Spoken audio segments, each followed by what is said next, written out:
बिस्मिल्लाहिर्रहमानिर्रहीम।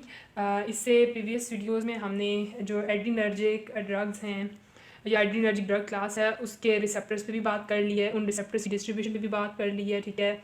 और जो एंडोजनस एड्रीनर्जिक मॉलिक्यूल्स हैं जो कि कैटाकोलामीन्स हैं, उनके ऊपर भी हम बात कर चुके हैं।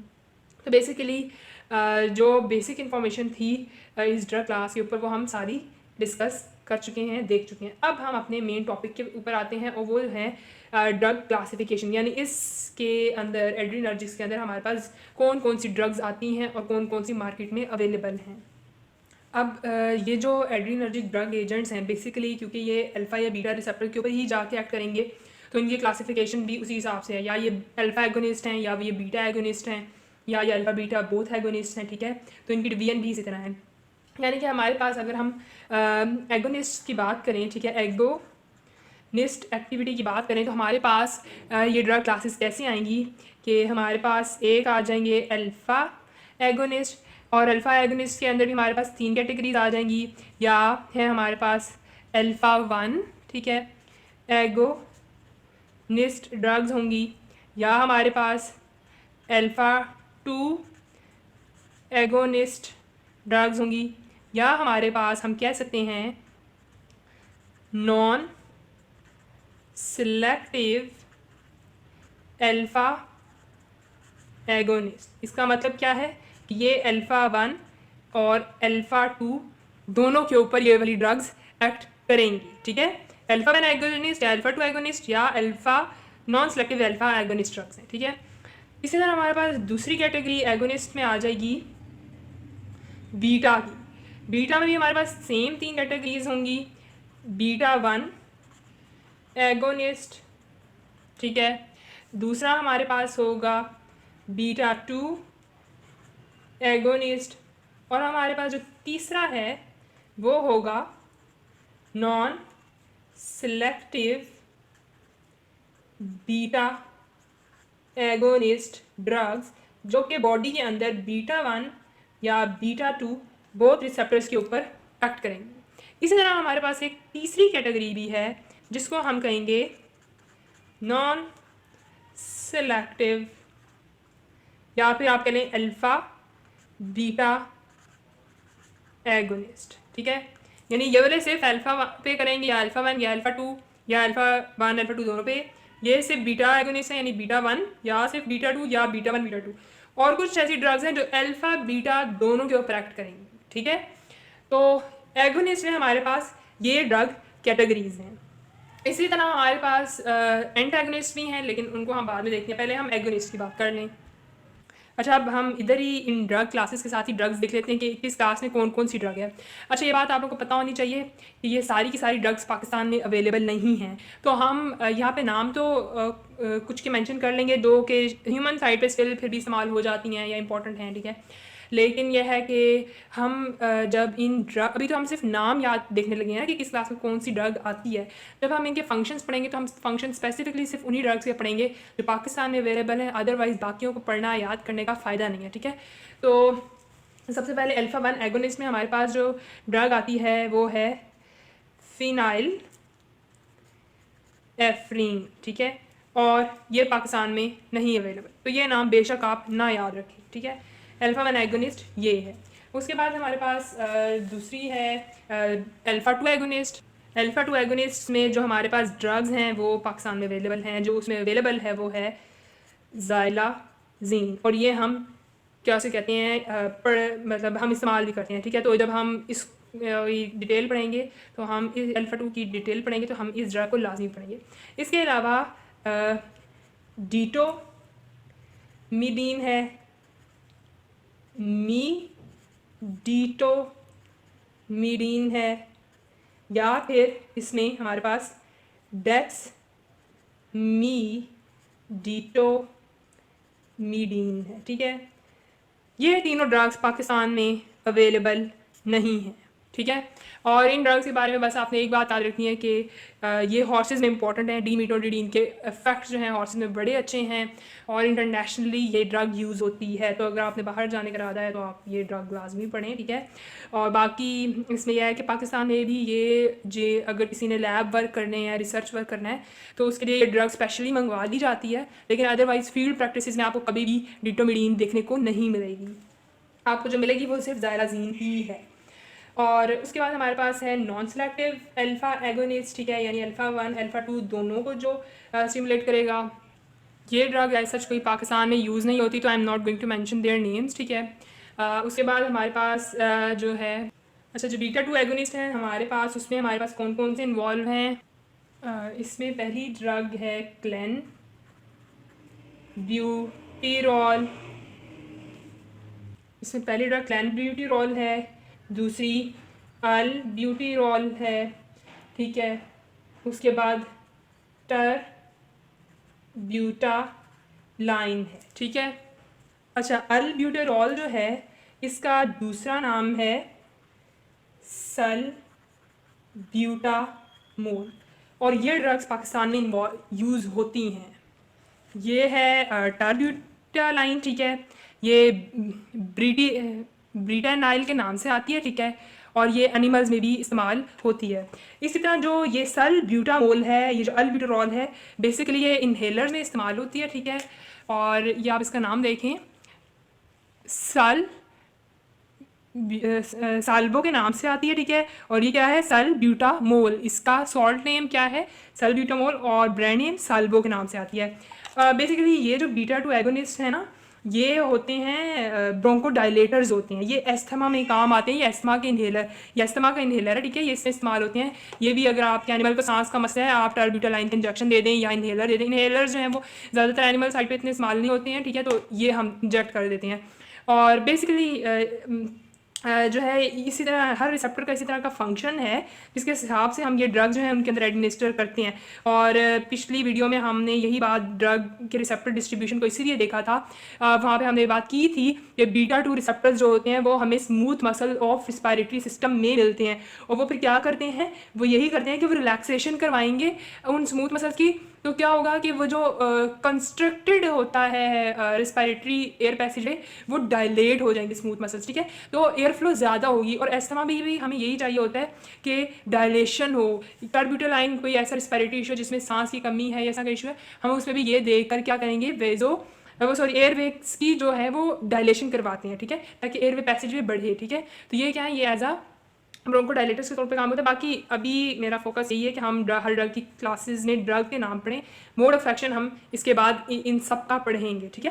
तो ये भी पाकिस्तान में यूज़ होती हैं। ह्यूमन साइड में तो ये तीनों यूज़ होती हैं। एनिमल साइड में सो फार आई जस्ट नो के और व्हाट आई हैव सीन कि ये टर्ब्यूटालाइन जो है वो इस्तेमाल हमने खुद की हुई है, ठीक है।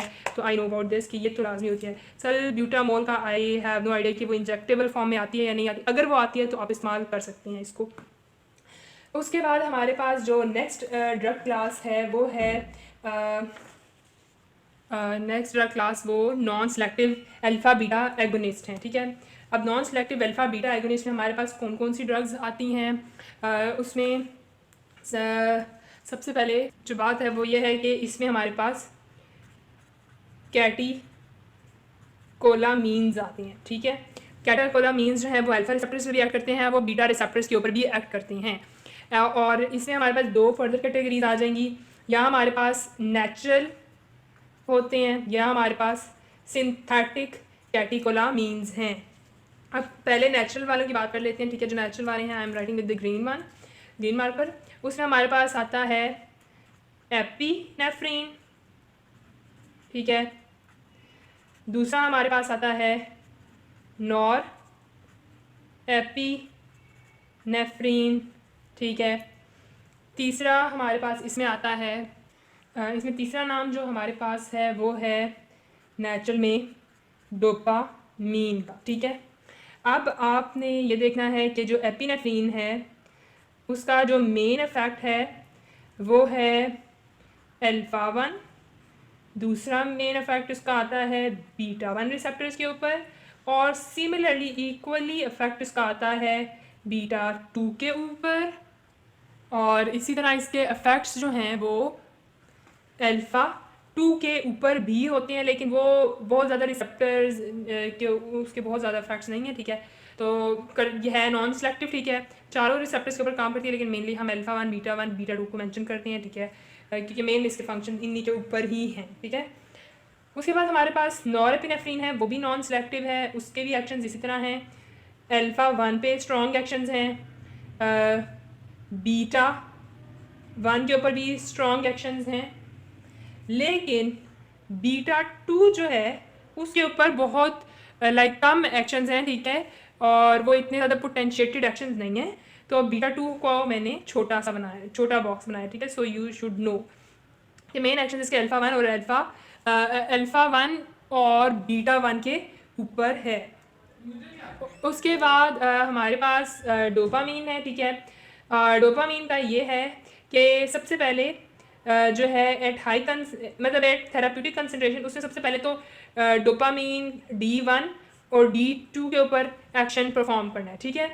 और उसके बाद यह है कि जब डोज बढ़ाई जाती है एट हायर डोज, ठीक है, जब आप डोज इंक्रीज करोगे तो उसके उसी तरह एक स्ट्रॉन्ग से इफेक्ट आएंगे बीटा 1 रिसेप्टर्स के और बीटा 2 रिसेप्टर्स की, और फाइनली जब मैक्सिमम डोज हो जाएगी तो आपके पास फिर अल्फ़ा 1 रिसेप्टर के भी एक्शंस आएंगे, ठीक है। तो इस तरह क्या है कि डोपामीन के रिसेप्टर्स के अलावा अल्फ़ा बीटा बहुत रिसेप्टर एक्टिवेटर है। उसके बाद ये हमारे पास 3 थे नेचुरल, ठीक है, हमने ये अभी बात की है नेचुरल के ऊपर। अब हम बात करते हैं सिंथेटिक के ऊपर, ठीक है। सिंथेटिक में पर्पल से लिखूंगी। सिंथेटिक में आपके पास सबसे पहले आता है डोबूटामीन, ठीक है। डोबूटामीन का कहते हैं कि सबसे पहले यही है कि इसके बारे में कहा जाता है कि बेसिकली ये जो है ना ये है बीटा 1 एगोनिस्ट, ठीक है। यहाँ पे मैं DU लिख रही हूँ, ठीक है, बीटा 1 एगोनिस्ट DU, ये यानी डोबूटामीन। बेसिकली इसका जो एक्शन आता है ना वो बीटा 1 रिसेप्टर्स के ऊपर है, तो normally it is a beta 1 agonist, but मैंने इसको क्यों alpha beta non selective agonist में लिखा है, उसकी रीज़न ये है कि जब आप इसकी डोज जो है वो बढ़ा देते हैं तो आपके पास बीटा 2 रिसेप्टर एक्टिविटी भी आ जाती है और अल्फा 2 रिसेप्टर एक्टिविटी भी आपको मिलेगी। Alpha 1 not alpha 2, beta 2 and alpha 1 activity भी आपको मिलेगी। अल्फा 2 एक्टिविटी इसमें कभी भी नहीं आती, ठीक है, डोबूटामीन कभी भी अल्फा 2 रिसेप्टर से कभी रिएक्ट नहीं करता है। लेकिन यह है कि नॉर्मली क्या है वो बीटा 1 एगोनिस्ट है, यानी आप उसको इस कैटेगरी में भी सिर्फ ले सकते हो। लेकिन यह जब आप इसकी डोज रेट बढ़ा देते हो, वो कितनी डोज रेट है वो हम बाद में आगे डिस्कस करेंगे जब हम स्पेसिफिकली इस ड्रग को डिस्कस करेंगे। तो उसमें यह है कि बेसिकली यह है कि बीटा 2 और अल्फा 1 इफेक्ट्स भी आपके पास आने लग जाते हैं, तो इसलिए मैंने इनको नॉन सेलेक्टिव में मेंशन किया है। और डोपामीन, एपिनेफ्रिन और एपिनेफ्रिन तो आपको पता है वो पाकिस्तान में अवेलेबल हैं, ठीक है। एपिनेफ्रिन तो जितने भी लोकल एनेस्थेटिक्स हैं उनके साथ भी ये मिक्स होके आती है, ठीक है। बाकी है कि डोपामीन डोबूटामीन भी पाकिस्तान में इस्तेमाल होते हैं। ये ह्यूमन साइड वाली प्रिपरेशंस भी आप एनिमल वाली साइड से इस्तेमाल कर सकते हो, एनिमल की अपनी प्रिपरेशंस भी आती हैं। और मेरे पास इस वक्त पड़े हुए तो हैं डोपामीन डोबूटामीन, बट यह है कि वो फ्रीज़र में पड़े होने की वजह से वो फ्रीज़ हो चुके हैं, तो I am not showing the wiles right now. लेकिन यह कि इन सम नेक्स्ट वीडियोज़ में उसमें ना मैं उनकी वाइल्स भी आप लोगों को इस तरह दिखा दूँगी जैसे मैंने ये ड्रग्स दिखाई हैं। ये ज़ायराज़ीन भी है, ठीक है, ज़ायराज़ीन का भी आपको पता है इसकी वाइल का, ठीक है, और ये भी मैंने आपको दिखा दिए हैं। Dopamine epinephrine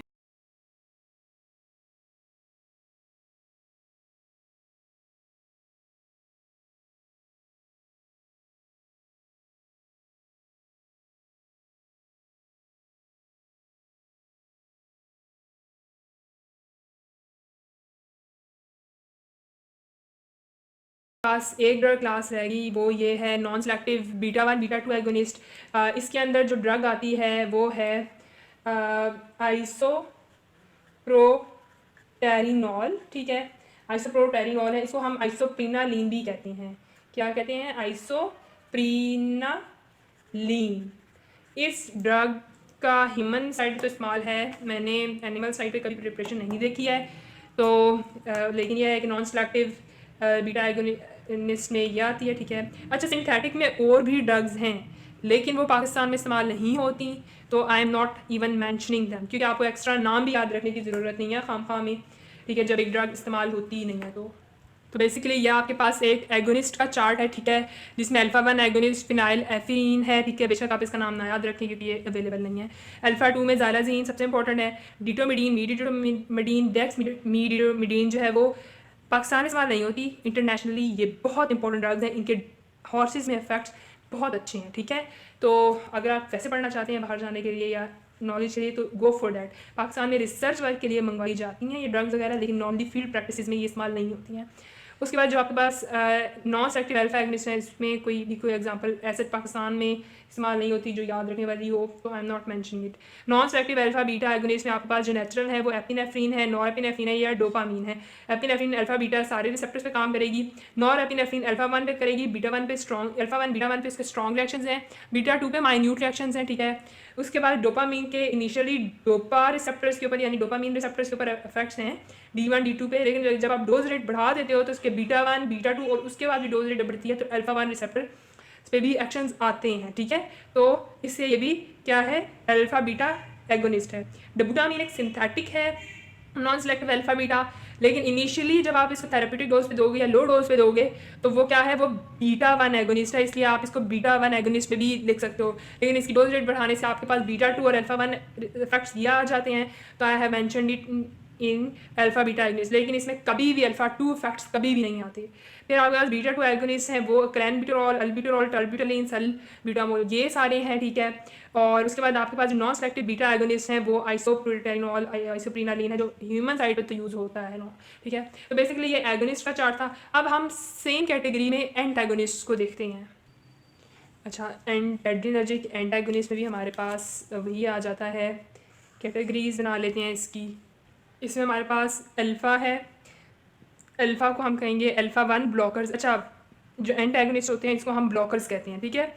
alpha 1 blocker, alpha 2 blocker या नॉन सेलेक्टिव, NS का मतलब नॉन सेलेक्टिव अल्फ़ा ब्लॉकर्स, जो अल्फ़ा 1 अल्फ़ा 2 दोनों को ब्लॉक करेंगे। फिर हमारे पास non selective alpha beta blockers, ठीक है, जो अल्फ़ा को भी और बीटा को भी करेंगे। फिर बीटा 1 ब्लॉकर, बीटा 2 ब्लॉकर या नॉन सेलेक्टिव बीटा ब्लॉकर्स, ठीक है। अब इसकी एग्जाम्पल्स देख लेते हैं। जो अल्फ़ा 1 ब्लॉकर है इसमें हमारे पास आती है प्रेजोसिन, एनिमल्स में इस्तेमाल नहीं होती है, ठीक है। दूसरा है हमारे, यानी ये आप बेशक नाम ना याद रखें। दूसरा है अल्फ़ा 2 ब्लॉकर जिसमें हमारे पास आती है जो हिम्बाइन, ठीक है। दूसरा नाम है एटीपीमाजोल और तीसरा नाम है इसके अंदर टोलाजोलाइन। ये तीनों के तीनों पाकिस्तान में इस्तेमाल नहीं होते हैं। इवन जोहिम्बीन, जो आपने बहुत फेमस नाम सुना होगा कि ये ज़ाइलाजीन जो कि अल्फ़ा 2 एगोनिस्ट है, इसका एंटीडोट है। एंटीडोट तो है लेकिन पाकिस्तान में ये अवेलेबल नहीं है, ठीक है। तो बेशक आप इनके नाम बस लाइक थ्योरेटिकली आप ये क्वेश्चन पूछा जाता है कि ज़ाइलाजीन का एंटागोनिस्ट के योहिम्बीन, लेकिन यह है कि बाकी ऐसा आपको नाम याद रखने की ज़रूरत नहीं है इन दोनों की, क्योंकि ये अवेलेबल तो हैं नहीं, ठीक है। उसके बाद नॉन सेलेक्टिव में हमारे पास आ जाते हैं दो नाम, एक है फेंटोलामीन, ठीक है, और दूसरा है फिनॉक्सीबेंजामीन। अगेन बस नाम ही है, इस्तेमाल तो कोई नहीं होती है, ठीक है। तो बेशक आप ना याद रखें। और उसके बाद आपके पास जो है, उसके बाद जो बीटा 1 है उसके आप इनके नाम बेशक अटीनोलोल और, अच्छा, इसके अंदर जो हमारे पास आते हैं वो है अटीनोलोल या मीटोप्रोलोल, ये आते हैं बीटा 1 के अंदर, लेकिन ये अगेन नहीं यूज़ होते, ठीक है, पाकिस्तान वगैरह में एनिमल्स के अंदर। बीटा 2 तो नॉर्मली ही इवन ह्यूमन साइड पे भी क्लिनिकली जो है इसका यूज़ नहीं है सच, ठीक है। बीटा 2 ब्लॉकर्स का सच नहीं है, ठीक है। उसके बाद आपके पास रह जाते हैं नॉन सेलेक्टिव बीटा ब्लॉकर्स, जिसमें आपके पास पिंडोलोल है, ठीक है, सोटालोल है, प्रोप्रानोलोल है, लेकिन ये नाम भी ना याद रखें, पाकिस्तान में ये भी यूज़ नहीं होते। इन शॉर्ट आप कह सकते हैं कि इनमें से ऐसा कोई भी नहीं है जो एनिमल साइड पे इस्तेमाल इस तरह से आप फील्ड में देखें। So that was all about adrenergic agonist और adrenergic antagonist. Thank you for watching the video.